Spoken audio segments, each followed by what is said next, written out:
So you had a good night's sleep and you had your cup of coffee and you're all very attentive and ready for another intellectual roller coaster.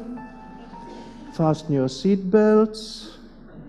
I would like to begin with thanking Jacques Maniche for providing an excellent translation of these two rather challenging texts. Okay, so evolution of consciousness in Indian perspective.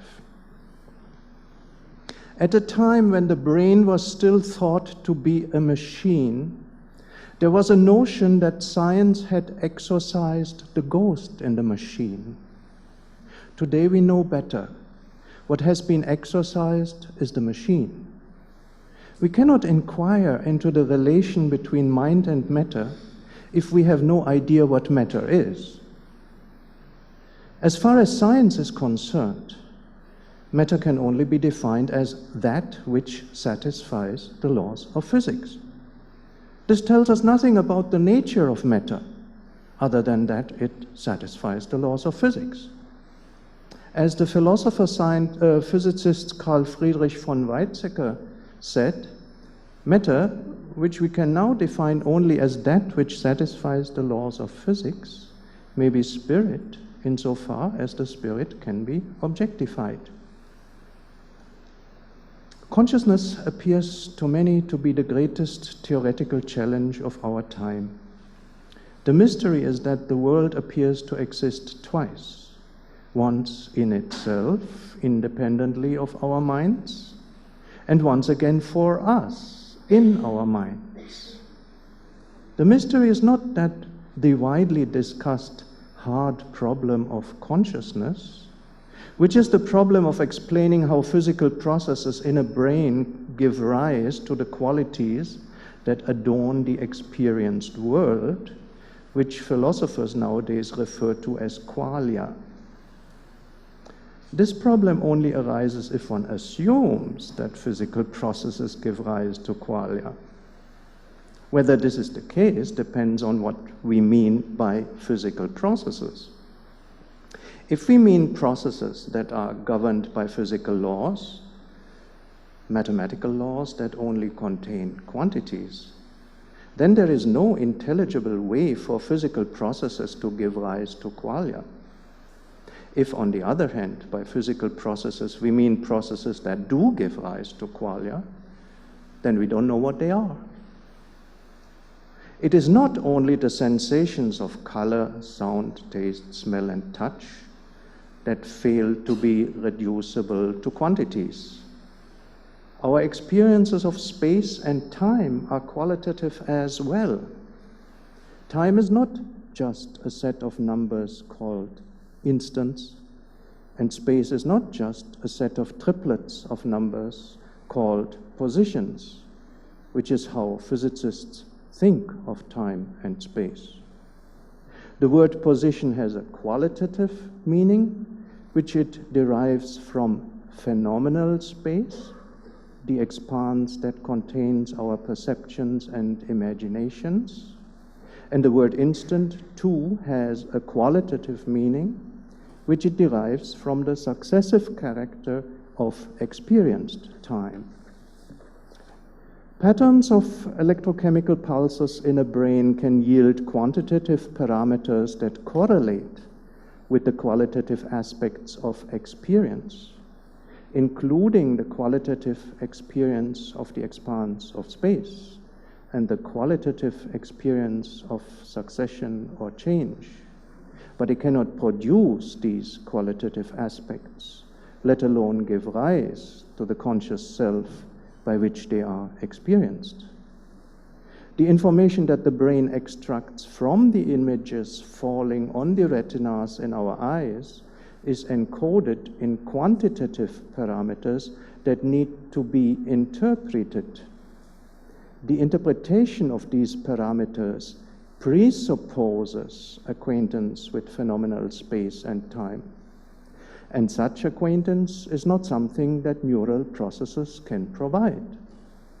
If the spatiotemporal aspects of the experienced world are also aspects of a world that exists independently of our minds, then the resemblance of the experienced world to this objective world must be based on a knowledge that is not encoded in patterns of neural activity, for this knowledge is needed to decode the information that is encoded in these patterns. Our normal waking consciousness therefore depends on two sources of information: the information that enters the brain through the sensory organs, and an intuitive knowledge that originates in a subliminal consciousness, a consciousness capable of knowing its objects directly without mediating representations, as is illustrated by this diagram. Allow me to say a few words extempore. They are not in the translation. Just contemplate. This is our ordinary surface consciousness. We have a perception of objects, but the information we receive, the surface consciousness receives via the brain, is not sufficient to give us this perception. To complete or to make it possible for us to actually perceive the object, no, please go back to the previous one. There is an intuition coming from the subliminal consciousness that completes the information that is purely quantitative coming through the brain, so that we actually perceive the object. And the subliminal consciousness can do that because it has a direct knowledge of the object. Okay. Presently, the most promising philosophical alternative to materialism in the philosophy of mind is panpsychism, which has a growing number of advocates among contemporary philosophers. Panpsychism holds that consciousness is or is part of the intrinsic nature of that which satisfies the laws of physics. The cogency of this doctrine, however, depends on what else is known or assumed about that which satisfies the laws of physics. If we assume with Teilhard de Chardin that what satisfies the laws of physics is corpuscles, then we are, as he wrote, logically forced to assume the existence in rudimentary form of some sort of psyche in every corpuscle. William James reasoned along similar lines. Each atom of matter has an atom of consciousness linked with it, and, quote, just as the material atoms have formed bodies and brains by massing themselves together, so the mental atoms have fused into those larger consciousnesses which we know in ourselves and suppose to exist in our fellow animals, unquote. The difficulty with this version of panpsychism is that it is hard to see how our rich internal lives could emerge from the rudimentary psyches of material atoms. But this is not what they emerge from. At bottom, what obeys the laws of physics is not atoms or corpuscles. As I have explained in my previous lecture yesterday, what quantum physics describes is not a world of interacting objects. Quantum physics describes the manifestation of such a world. Instead of being its constituents, atoms and subatomic particles are instrumental in its manifestation. What ultimately exists is not a multitude of constituent particles, but a single, intrinsically undifferentiated being. This manifests a world of interacting objects, and it does this by entering into reflexive spatial relations, relations which it entertains with itself, and which have the character of relations between different locations. Both the manifested world and our rich internal lives have their origin in this intrinsically undifferentiated being. For this does not simply manifest a world of interacting objects, it manifests such a world to itself. Being relates to it not only as the substance that constitutes it, but also as the consciousness that contains it. It is at once the single substance by which the manifested world exists and the ultimate self or subject for which it exists. Eventually, as well as potentially, we are this ultimate self and substance. But in order to make the connection, we need to understand how being enters into spatial relations with itself and why. For this, I can think of no surer guide than the original Vedanta of the Upanishads, which describes being in the triple terms of Sat, Chit, and Ananda. Ananda, the intrinsic nature of being, transcends the dichotomy of subject and object. We can describe it either objectively as an infinite quality or subjectively as an infinite delight or bliss. Being has the power to manifest its inherent quality or delight in finite forms, and the closest description of this manifestation available to us is that of a consciousness which creates its own content. In the original creative poise of being, Sat, or substance, and Chit, or consciousness, remain undifferentiated. There is but one self, which is coextensive with the content of its consciousness and identical with the substance that constitutes the content. A first self-modification of this original creative poise gives rise to a new poise of relation between being and its manifestation. In this poise, the self adopts a multitude of standpoints within the content of its consciousness. It views this content from a multitude of locations. It thereby takes on the aspect of a multitude of subjects that are objects for each other. There now exists a distance between the perceiver and the perceived, and each object is seen from outside, in perspective. It is here, in this secondary poise of being's creative consciousness, that the dichotomy of subject and object becomes a reality. It is also in this poise that the familiar three dimensions of space, viewer-centered depth and lateral extent, come into existence. The process by which being takes on the aspect of a multitude of conscious being may be described as a multiple concentration of consciousness. A further departure from the original poise of relation between being and its manifestation ensues when this multiple concentration of consciousness becomes exclusive. Here, at last, is something with which we are familiar. For we all know the phenomenon of exclusive concentration when our consciousness is focused on a single object or task, while other goings-on are registered subconsciously, if at all. A similar phenomenon reduces the single self, which creates and experiences the content of its consciousness from a multitude of locations, to individuals who have lost sight of their identity with that single self. One result of this loss of identity is that the individual self, confined to a particular standpoint, no longer commands the process of creation in its entirety. The process of creation is the process by which infinite quality manifests itself in finite forms. This process takes place in two stages: the development of quality into expressive ideas and the realization of ideas by an executive force. In its original creative poise, consciousness encompasses the entire process.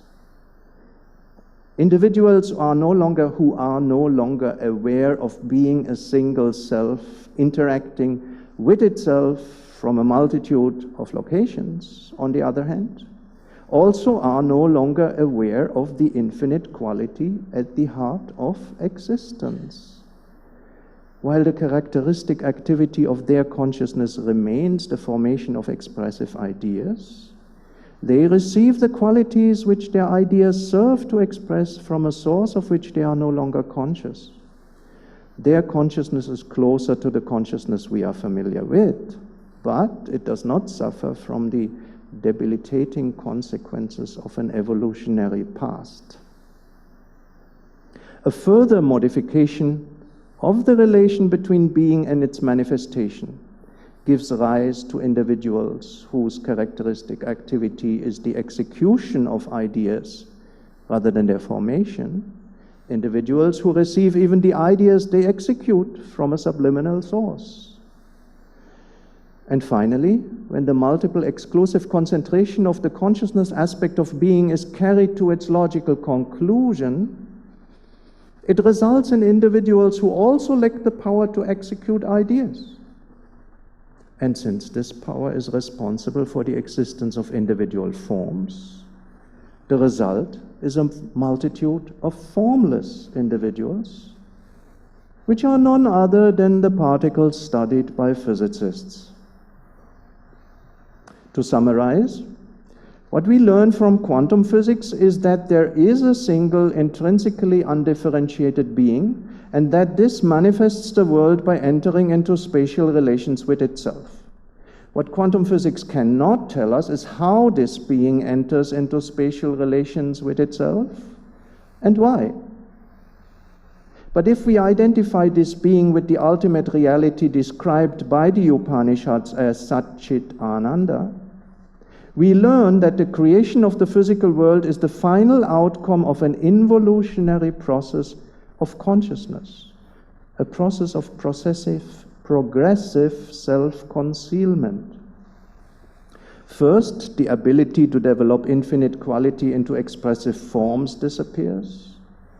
Then the ability to form expressive ideas is lost. And finally, even the ability to execute expressive ideas as finite forms no longer exists. The end result is a multitude of formless beings, which are the fundamental particles of physics. Now, why would being want to manifest a world in which none of its creative powers are in evidence? I would like to answer this question by quoting the Indian philosopher and mystic Sri Aurobindo, who was also a poet and a freedom fighter. A play of self-concealing and self-finding is one of the most strenuous joys that conscious being can give to itself. A play of extreme attractiveness. There is no greater pleasure for man himself than a victory, which is in its very principle a conquest over difficulties, a victory in knowledge, a victory in power, a victory in creation over the impossibilities of creation. There is an attraction in ignorance itself because it provides us with the joy of discovery, the surprise of new and unforeseen creation. If delight of existence be the secret of creation, this too is one delight of existence. It can be regarded as the reason, or at least one reason, of this apparently paradoxical and contrary Leela. Leela is a term of Indian philosophy that describes the manifested world as the field for a joyful sporting game made possible by self-imposed limitations. The game made possible by being's progressive self-concealment is the game of evolution. In the physical world, being has done a Houdini. Fundamentally, evolution is the gradual reversal of the exclusive concentration of consciousness that culminated in the creation of matter. Because the last casualty of this involutionary process was the power to execute ideas, it is the first to evolve. This power is the fundamental characteristic of life. The second power to evolve is the power to form ideas, which is the fundamental characteristic of mind. The last, which has yet to evolve, is the power to develop infinite quality into expressive ideas. The terms matter, life, and mind are notoriously hard to define. Every attempt to define them is inextricably linked to a theory from which they derive their meanings. Thus, a materialist will define life and mind in terms of material states and processes, and leave matter undefined, while an idealist will define mind and matter and life in terms of mental states and processes, and leave mind undefined. In my opinion, these terms are best defined as stages of the process of creation as envisaged by Sri Aurobindo. Mind, then, is essentially the power to form ideas, and life is essentially the power to realize ideas in material forms. For each stage, there is a corresponding creative principle, as shown in this slide. What the idealistic philosophies miss is that there is a principle beyond mind, a supramental consciousness, one with being, intrinsically aware of the infinite quality inherent in being, and capable of casting it into material forms. What the dualistic philosophies miss is the principle of life, the executive force which makes it possible not only to realize ideas in material forms, but also to perceive material forms, to reproduce them as mental representations. It won't surprise you that I don't agree with the Darwinian doctrine that random mutations and environmental selection pressures are sufficient to account for the evolution of species. It is not hard to see where this doctrine comes from. It results from what the philosopher Thomas Nagel has called the bizarre view that we, at this point in history, are in possession of the basic forms of understanding needed to comprehend absolutely anything. At bottom, all we can rationally understand is what can be reduced to laws. If there is something that is fundamentally inexplicable in terms of natural laws, we consider it random, because evolution has aspects that cannot be explained in terms of natural laws. The rationalist is compelled to attribute the origin of species to random mutations, in addition to biological processes that are intelligible in terms of natural laws. The fact that I'm critical of Darwinism, however, does not mean that I am an advocate of intelligent design. This is mainly addressed to the Americans, because in Europe we don't have that crazy idea. The constraints under which a designer works are different from the constraints under which evolution works. If being has the power to enter into reflexive relations and to subject these relations to physical laws, then it also has the power to modify these laws. If there are limits to this power, they are self-imposed.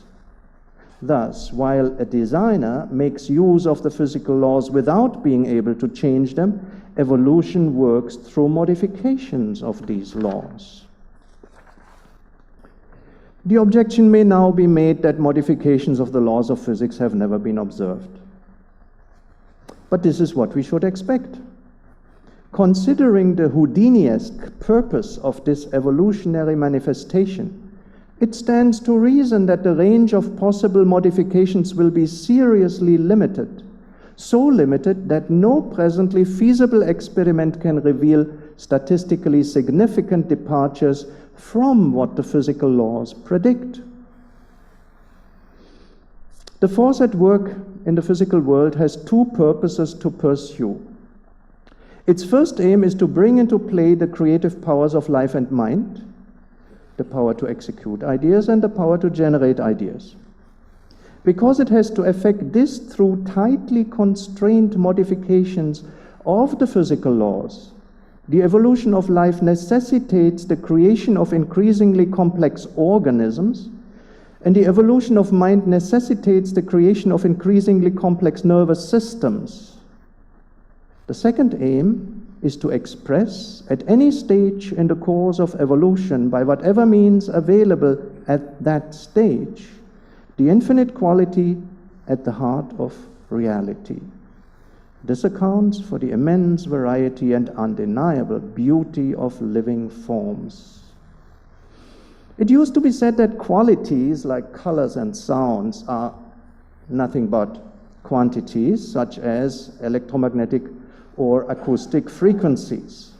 It would, however, be much closer to the truth to say that quantities are nothing but means of manifesting qualities.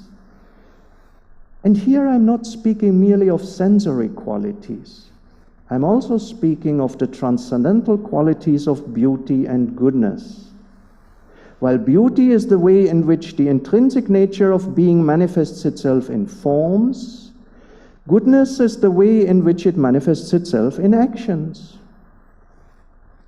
At the origin of every beautiful thing is a quality that cannot be reduced to the form through which it manifests itself.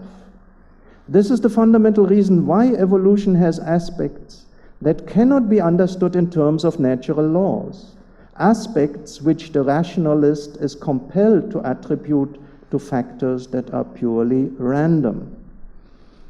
The link between quality and form is incomprehensible to a consciousness whose characteristic activity is the formation of ideas.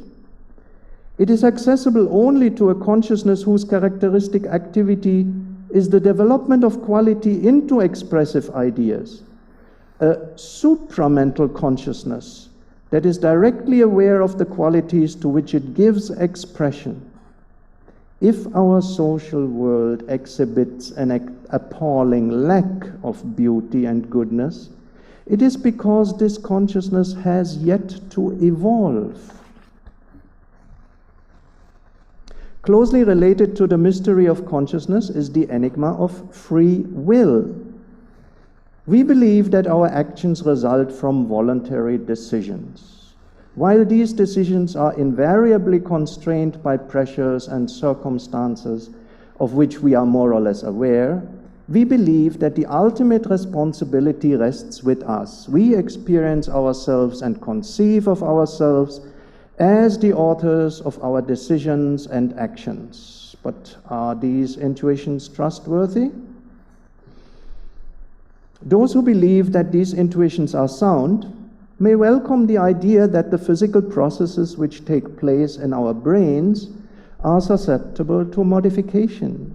They may argue that our conscious minds control the movements of our bodies through modifications of the brain's physical or default mode of operation. But do they?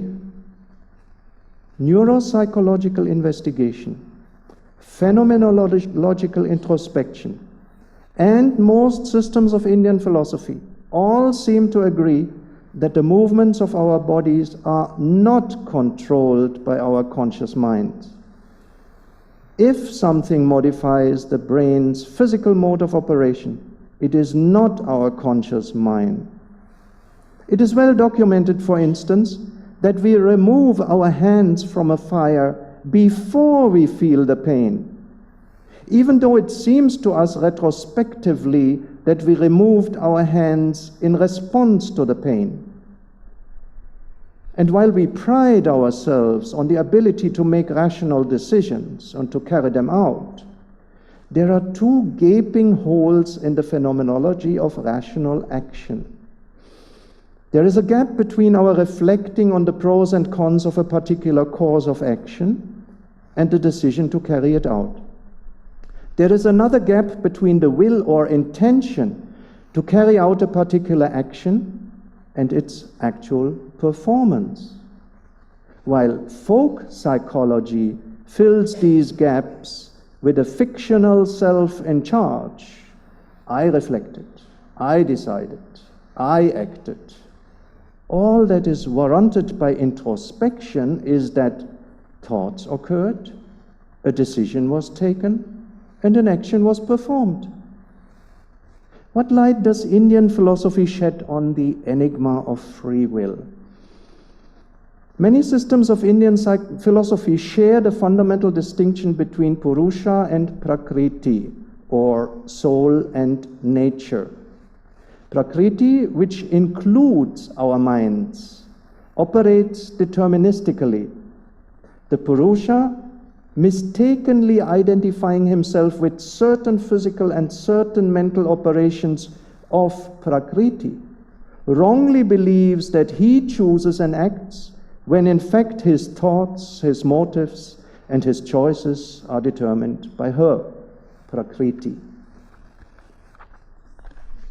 The practical importance of this metaphysical distinction lies in the fact that the Purusha can become aware of his independence from Prakriti. It is within our possibilities to adopt the attitude of a detached witness who experiences thoughts, feelings, and actions undistorted by any sense of authorship, ownership, or responsibility. This is not an intellectual stance, but a foundational spiritual experience. It is a first decisive reversal of the exclusive concentration by which most of us are confined to their surface waking selves. Adopting this attitude, we can become aware of the actual determinants of our thoughts, our motives, and our actions. And becoming aware of them, we are once and for all disabused of our libertarian illusions. Paradoxical as it may seem, this disillusionment is the first step towards genuine freedom. For the Purusha then finds that Prakriti functions as she does by his own permission. It becomes possible for him to exert an inner control which has nothing to do with his erstwhile libertarian imaginations. It is this inner control that will eventually give us the power to consciously modify the physically determined operations of our brains. Two important claims are being made here, each raising a further question. The first claim is that once we are capable of entering a consciousness that is subliminal to our ordinary waking selves, we can become aware of the actual determinants of our thoughts and actions. This raises the question of what these determinants are. The second claim is that we can learn to exert an inner control, and this raises the questions: to what ends shall we use this newly acquired power? To be able to answer these questions, we need to remind ourselves of the different poises of relation between being and its manifestation, which mark the stages of being's progressive self-concealment. These poises constitute a series of supraphysical worlds, planes of existence, or frames of experience. There is a supramental world, where all individuals are a single self, interacting with itself from a multitude of locations, and expressing its infinite quality in finite forms and actions. There is a mind world whose inhabitants have lost sight of their mutual identity. They experience themselves primarily as thinkers, as creators of self-realizing ideas. Finally, there is a life world whose inhabitants experience themselves primarily as actors and creators of forms. While supraphysical planes of existence are known in many esoteric traditions, their relevance to the physical world has been explained with particular lucidity by Sri Aurobindo. Because each particle of matter is not merely an instance of being, but being itself. The powers to generate and to execute ideas are present in matter, but only in potentiality. What compels them to emerge is an action that originates from a corresponding supraphysical plane. I quote, "It is the pressure of the life world which enables life to evolve and develop here in the forms we already know. It is that increasing pressure which drives it to aspire in us to a greater revelation of itself, and will one day deliver the mortal from his subjection to the narrow limitations of his present incompetent and restricting physicality. It is the pressure of the mind world which evolves and develops mind here and helps us to find a leverage for our mental self-uplifting and expansion, so that we may hope to enlarge continually our self of intelligence and even to break the prison walls of our meta-bound physical mentality. It is the pressure of the supramental and spiritual worlds which is preparing to develop here the manifest power of the Spirit, and by it open our being on the physical plane into the freedom and infinity of the superconscient divine." The next slide summarizes being's descent into involution via a series of supraphysical worlds, the evolution of being's creative powers in reverse order, and the roles played by the supraphysical worlds in effecting this evolution. What then are the actual determinants of our thoughts, motives, and actions? When we enter the consciousness which is subliminal to our ordinary waking selves, we find that insofar as they are not determined by the physical operations of our brains, our thoughts and actions are determined by subliminal influences that originate either from our fellow beings in this world or from a supraphysical world. Coming to the second question, once we are able to exert an inner control over these influences, in what light shall we use this control? What will determine the choices we then make? To cut a long story short, our decisions will then be determined by the qualitative essence of our being, which in Indian philosophy is known as our swabhava. What is this qualitative essence of our being? It is quite simply an aspect of the infinite quality which is the essence of being itself. As we are essentially selves of a single self, so we are essentially particular instances of this infinite quality. It may not be amiss to think of evolution as starting out not with one but with two multitudes, a multitude of formless particles and a multitude of souls. If you allow me to refer to the essential quality of our being as our soul. Between these two multitudes there initially yawns a gulf.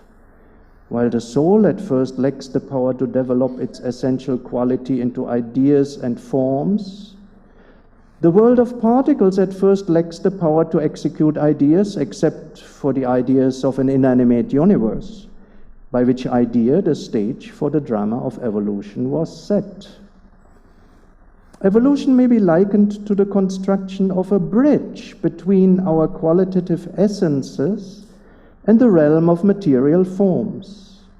This bridge is being built from both ends.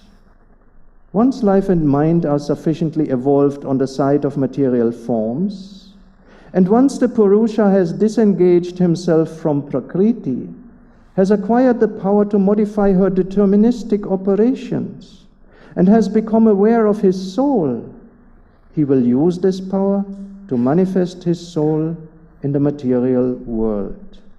He will express as much of his swabhava as his physical and mental nature permit at any given stage of his spiritual evolution. But he will also work to transform his physical and mental nature into an ever more plastic and obedient instrument of self-expression. As the scope of Prakriti's mental and physical operations expands, the natural being becomes an increasingly effective instrument of self-expression for the soul, and the soul's power of self-expression grows as a result. As the soul's power of self-expression grows, the scope of Prakriti's mental and physical operations expands. This positive feedback loop results in a progressive integration of soul power and nature force, the power by which the soul modifies the determinisms of nature and the force that obeys them. Its final outcome, however distant in time, will be nothing less than the complete fusion of soul power and nature force. This fusion calls for the evolution of the supermind, for that alone can overcome the constraints imposed by this apparently paradoxical and contrary Leela. We have reached the limits of what is humanly conceivable. As I said, all we can rationally understand is what can be reduced to laws. Since being's power to modify its self-imposed constraints cannot be explained in terms of another self-imposed constraint, we simply don't know how it works. If the constraints are loosened, more will be possible, while less will remain comprehensible.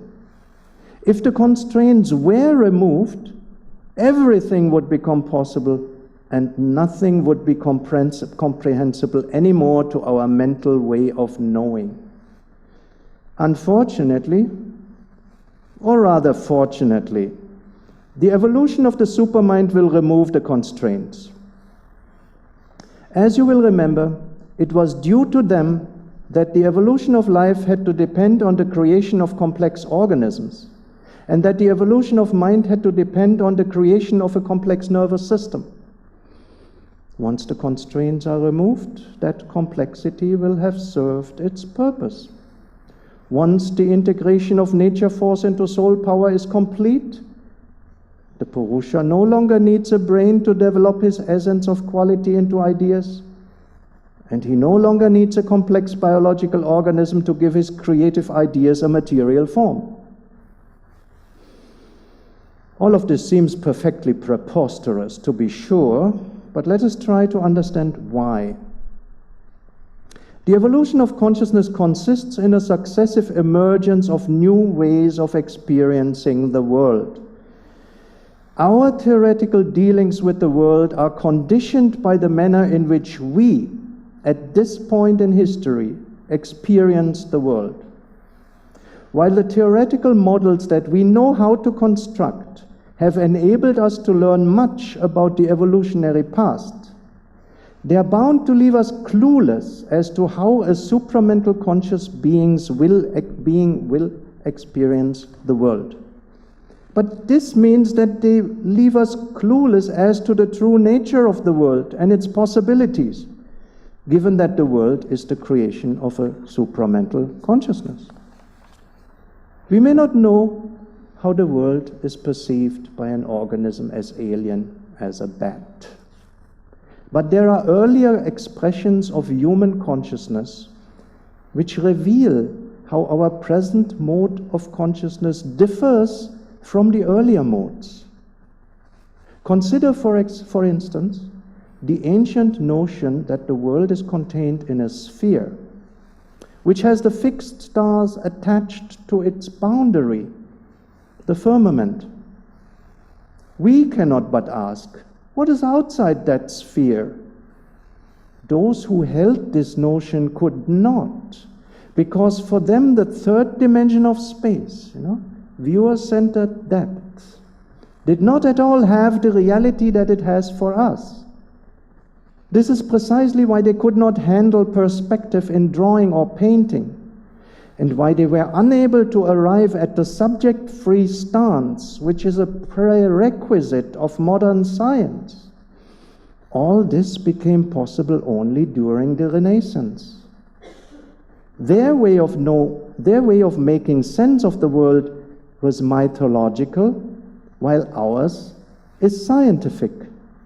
And just as mythological thinking could not foresee the technological explosion made possible by science, so scientific thinking cannot foresee the radical changes that will be wrought by the evolution of a new poise of relation between self and world. Our very concepts of space, time, and matter are bound up with, are creations of our present mode of consciousness. It is not matter that has created consciousness. It is consciousness that has created matter.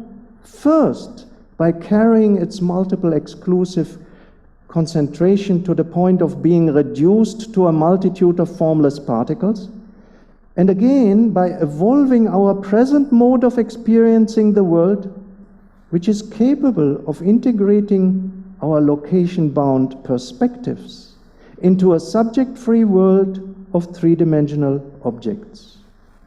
Ahead of us lies a consciousness that transcends our time and space-bound experience of the world, a consciousness to which our theoretical dealings with the world will seem as dated as the mythological explanations of the pre-scientific era seem to us.